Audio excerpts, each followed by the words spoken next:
Hi everyone, it's been a long time, but it is time for another development update on Hokko. First things first, I want to, address the elephant in the room, and that is the console version of the game. There are a lot of issues with the console version of the game. It is something that has put a big sort of cloud over the launch, unfortunately, and I guess the message is really like, we hear you, we know of the issues. The current status is that they're all being looked at. We have a kind of definitive list of all of the main issues, all of the ones that the community have reported, all the ones that are blocking progress, all the connection issues, things like that. That list is currently sitting with the team who did the console version, so that stuff's sort of not on my shoulders, unfortunately. It's sitting with the team that did the console version. They are working through those bugs at the moment. And then once they're done, we will be able to get those builds of the game into the platform holders' hands, and then they've got to go through all the certification and stuff like that, which also takes a little bit of time. So I appreciate the patience, I appreciate the frustration as well. I too share a lot of the frustration, but all of the issues are known, they're all reported, they're being fixed. We want to make sure that this is a stable, solid patch that comes out on console, fixes all the issues and gets people playing as soon as possible. Moving on from that, you may have noticed, and I also said in the last update in August, I've been on vacation. I was away during September, obviously sort of keeping in touch with the community, and obviously the launch happened, so that was a big thing that I need to be a part of.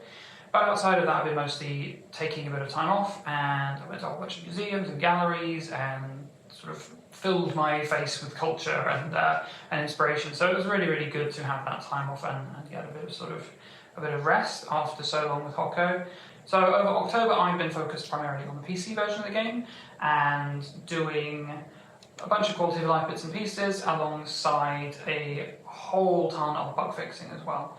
So the original plan for the first big update that was going to be done was that there'll be a bunch of sort of quality of life things and some more sort of content bits and pieces. Now, looking at how, now that there's a lot more players playing the game, thankfully, just sort of seeing the struggles that people have, starting the game, going through, making sure they get everything unlocked, and sort of, there's a lot of confusion about how to progress. So I wanted to address that more in this first update. There's also a whole bunch of bugs that people have now found. Now that we have more players, people find more bugs. So I wanted to get work done on those as well. So the idea with this first update has now sort of shifted a little bit away from like, let's add more content, and it's moved into, let's add these quality of life things that I'll go into a little bit in a minute, and also let's tweak some of the stuff all around the beginning of the game and just make sure we guide players a lot better through that, and also fix a ton of bugs and just get rid of some of the annoying niggling kind of bits and pieces that I know the community are frustrated with. One of the things I looked at was actually the loading times for the game. So I was finding that players that have really kind of complex sort of meadow areas and levels in their game, they were taking quite a long time to load, even on quite good PCs. For example, one of the community testers kindly lent me their save, and I've been kind of using that as a guide for assessing how my optimization work has been going. Their main meadow area was taking around sort of 15 seconds to load, and every single time you visited it took about 15 seconds, which was a long time, and I was kind of curious as to kind of why this was. I started digging, found a whole bunch of things that was a bit stupid of me, to be honest, and the way I did it, things that are kind of easy fixes for performance. But I also found there was one big thing that I was doing that was causing essentially every single player created object to be recreated every single time you loaded the levels. So this meant that if you had multiple of the same thing, I kind of loaded the same thing again and again and again and again, and that caused a lot of delays. So I made a big change with how all of that stuff is loaded. So now if I've loaded it once, I just make a copy of it, and that saves a lot of time. So on my testing, I managed to get the load times for the meadow for this particular save it was running about 15 seconds. Now, the first time you go in, so once it loads everything in, it has to load all the models and things like that, that is now running about sort of 5 seconds, so it's quite a big improvement. And then I'm finding that subsequent trips to that location, now that everything's loaded, it takes about 1 second, 1.5, something like that. So I feel that's quite a big saving, going from 15 seconds down to 1 second. And I was really happy with how I did that. So I'm looking forward to sort of passing on those kind of optimizations to players as well. So that again will hopefully make a big difference across consoles, so people's levels will take a lot less time to load. I know there are frustration for console players, especially on Switch. So that's going to be an awesome thing to get out to everyone. Another quality of life thing that I added that I know players have been asking for quite some time, and is another thing I've been wanting to add for quite some time, is the ability to craft copies of things that you've already made, designs that you have, without having to have them in your backpack. So there is now a new screen on the design tool that you can go up to, and alongside sort of being able to create existing designs, so ones that have been created and that are bundled with the game, there's a new tab in that screen which will show you all of your custom designs. So everything that you have loaded in the game that is either yours or that you have downloaded from other players, that is now viewable on a list, and you can easily go in and select those and make copies of them. So you don't have to have that in your backpack now to go and make a copy of an existing design. On the screen, there is now a sort of save space usage bar thing, and I know this is something that console players are going to be used to, and it's unfortunately something that we had to add for console versions, especially Switch, just to make sure that players could run the game at a decent frame rate. But there is sort of a heat bar meter thing that we use to indicate, like you've gone, these things are too complex. And I've added sort of a version of that to the existing design screen. And here you can see how much space all of your designs are taking up. This may not make that much of a difference for PC players, but it creates a location where console players definitely can go to, and they can see, okay, well, these are the designs that I have in my game. Okay, this particularly complex design is taking up, like a tenth is probably not going to be said, like, I don't know, 2% of storage or something like that. Do I really want it? Okay, no. And then I've gone in and added a delete button. So you can view all of your content and you can see stuff and go like, okay, well, this is costing too much and I don't really use it.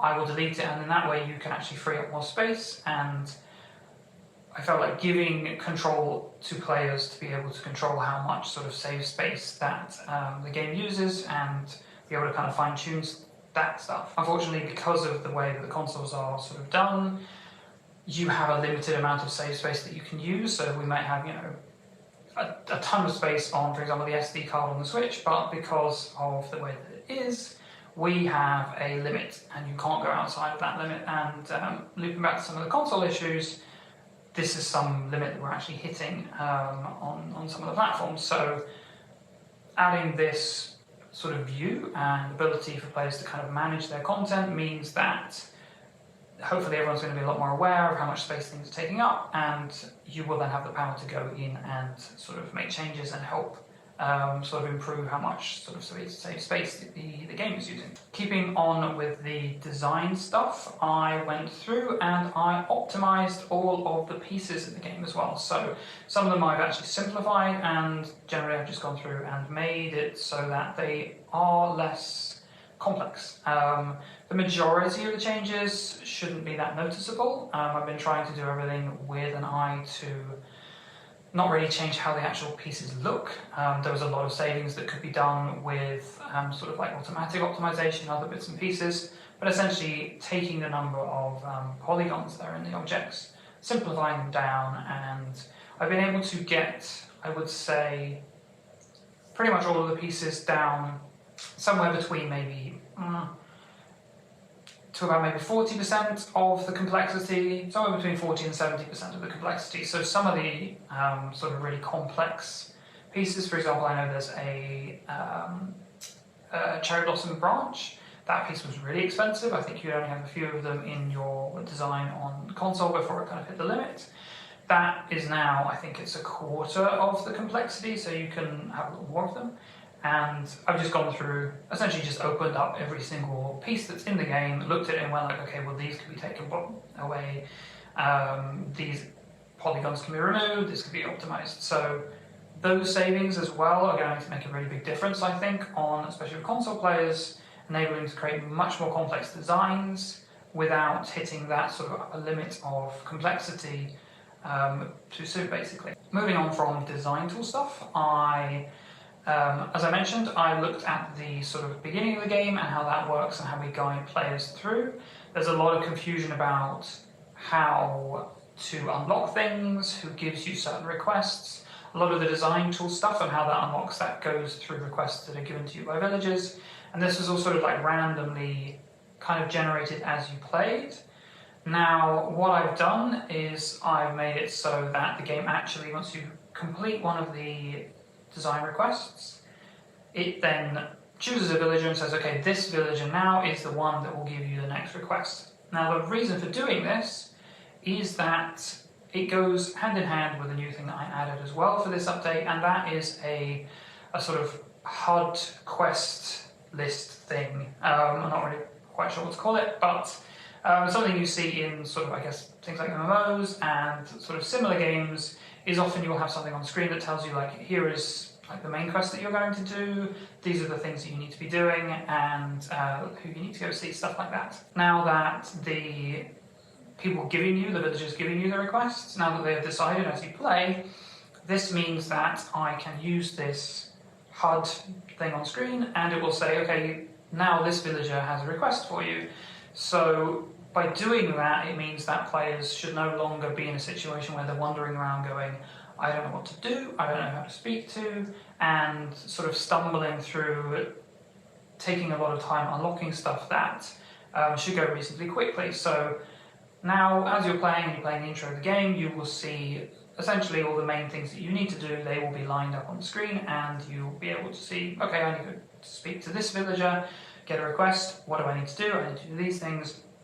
And that information is on screen all the time and will guide new players through the intro of the game to make sure that everyone gets everything, unlocks everything, kind of as quickly as we had planned and anticipated, and there aren't any of these sort of friction points along the way. Once you're done with the main story quest stuff, there won't be anything on that side of the screen. So I thought, well, I've already got this list here, what could be a useful thing to give players that might help them? And I decided to add a little bit of functionality where you can go into the request list that you have in your backpack and you can select any of the requests that you have, and you can pin them to that board on the that HUD element on screen. So if you want to keep track of, okay, well, who wanted what, and I need to get X of these and all that stuff, you can go into your backpack, go to the request list, and you can choose 2 of the requests that you currently have active and pin those to the side of the screen so that when you're just running around playing the game, they will be there and you can keep track of them a lot more easily. 2 of the main sort of town-related bits and pieces for this update were the teleportation shrines, which are also known as world shrines, and the ability to upgrade your house, so adding floors upstairs, downstairs. I only touched on them briefly in the last update, so I thought I would just have a quick run around and sort of introduce them to you so you can actually see how it works. So in each of the main locations in the world, there will now be these world shrines placed out. So each of the world shrines, they require a certain amount of resources to be donated. Once you've gone in and you've donated these resources, you will have unlocked that location as a place that you can travel to. Once you've unlocked the location, you can interact with the shrine, and that will give you this map, I guess, this layout of locations that are in the game, and each one that you've unlocked you can then teleport to. So I know this is a sort of frustration that I've heard a lot from the community of people having to, for example, if you're in the mines and you, in the deepest level of the mine, you want to go to the town to go and do something, you've got a lot of places to go through, a lot of loading screens to go through, and a lot of traversal basically before you get to where you want to be. So adding these world shrines was a way to enable players to quickly jump between different locations and save them a lot of time and a lot of frustration. So I tried to keep the donation amounts in these relatively low so that players can unlock them quite quickly and start sort of hopping around. The other quick thing I wanted to show you was the upgrading of the house. Now, when you go up to any house that you have in the game, you can probably see here there is this new little section under the customization section, which will allow you to add upstairs and add downstairs. So by selecting either of these, we'll take a little bit of cash, and that floor is then added to your house. And it's pretty simple. When you go inside, you will see here there are sets of steps, and by going up or down these steps, you will go to the upstairs or downstairs version of your house. It's pretty self-explanatory, and you can then place stuff here and it behaves as normal, really. So thankfully it wasn't really that much work adding this stuff, and I think it's going to make it's been something that players have requested quite a bit, and I think it's going to make people have a lot more sort of ability to customize the houses how they want. One last thing I thought I should mention. I remembered that one of the artists who was on the project actually created a barn level. I thought, well, okay, this file exists, the level exists, how much work is it going to be for me to get this into the game? And there's not that much work. So that's another thing I'm hoping to add in this update is a barn. It's not a very big space. It can maybe be used as storage, I'm not sure. But I thought, yeah, I'll get it in, and players can run around in this nice little cozy barn area. You'll also be pleased to know that in this update, if you run behind the barn in the farm area, it will go transparent. I know that's one of those sort of, in the grand scheme of things, kind of a minor issue, but I know that players have been requesting for quite some time. It's very frustrating that you can't see all that space behind the barn, so that's now fixed as well. Yeah, there we have it. That was the update for, I guess, October. It's been quite a while since the last update. It's been very interesting getting back into the swing of things after my little quick little bit of vacation in September. Getting back into the swing of community stuff and just keeping an eye on how everything's going and seeing all the new players encountering the game, having a lot of fun with the game, and just seeing all the new creations. It's been quite fantastic to see people streaming the game. There have been a surprisingly large amount of Japanese streamers, which I was very pleased about. I did watch quite a few of them, and that I think resulted in quite a few sales in Japan, which is pretty great to see. As someone who studies Japanese and really likes the country, it was quite wonderful to sit there and sit and watch some of the streams and just sort of see how much fun players were having with the game. But the main thing has been just awesome seeing how many people have picked up the game, how many people are playing it, and very weird being able to hold physical copies of the game on console in my hand. I think when I was sort of there holding them, the reality of it still didn't really set in. It still hasn't quite set in because it's been such a long process. So I think at some point I'll kind of go like, hey, no, hang on a minute, I released the game, it's out, it's playable, it's on consoles. It's been very wonderful seeing my small nephews play the game. They've been really enjoying it. So I get little video updates every now and then from my sister going, hey, look, they built a thing, or they're kind of having a good time with the game. So there's been a lot of work, there's a lot of issues, there's bugs to be fixed. I'm still sort of, grinding away, working on the game.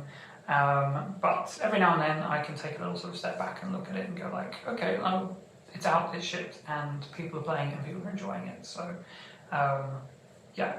doing that just makes me feel really great, and I'm extremely thankful for everyone who's played the game, everyone who played it through early access as well.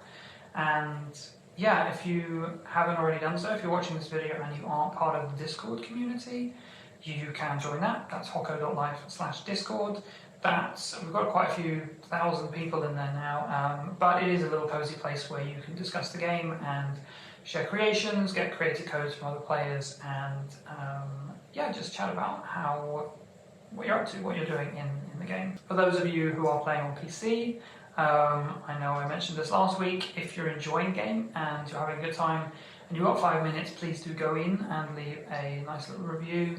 It doesn't have to be anything fancy, but giving it a thumbs up on Steam means that it kind of shifts all the algorithms, the game gets more focus, and it sort of boosts things a lot and makes a really big difference. So yeah, if you have a few minutes, please do think about going and doing that. I'd be very, very thankful if you do. And yeah, I guess that's it for this update. It feels weird doing one after so long, but thank you very much for watching, and yeah, I will speak to you soon.